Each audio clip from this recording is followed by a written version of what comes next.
Xenosystems Fragments. Rough Triangles. Nickland. Narrated by Skeptical Waves. The elementary model of robust plural order is the tripod.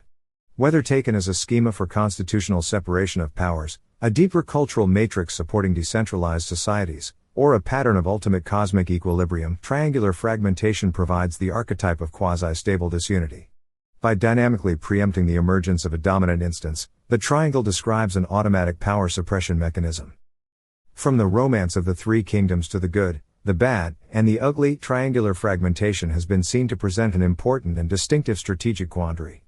In power balances of the Mexican standoff type, initiation of force is inhibited by the triangular structure, in which the third, reserved party profits from hostilities between the other two.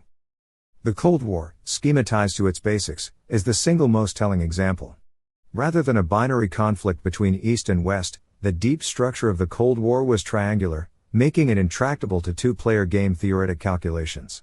Catastrophic damage that might be rationally acceptable within a binary conflict, as the price for total elimination of one's foe, becomes suicidal in a three-player game, where it ensures the victory of the third party.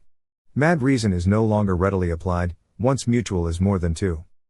Even brilliant chess players lose their way in the triangle, where the economy of sacrifice has to be radically reconsidered. Among the Cold War's three kingdoms, it was the chess masters who won the race to defeat. The lessons of the Cold War are no less relevant to its successor, which also fostered binary illusions in its early stages. America's chess match with militant Islam resulted in a stalemate, at best. Increasingly fierce Sunni-Shia rivalry recast the current war as a rough triangle, captured in its strategic essentials by the colloquialism "lets you in and fight." This was Cardinal Richelieu's way with triangles, as Spengler reminds us. The classic example is the Great German Civil War, namely the 30 Years' War of 1618-48. The Catholic and Protestant Germans, with roughly equal strength, battered each other through 2 generations because France shifted resources to whichever side seemed likely to fold. I have contended for years that the United States ultimately will adopt the perpetual warfare doctrine that so well served Cardinal Richelieu and made France the master of Europe for a century.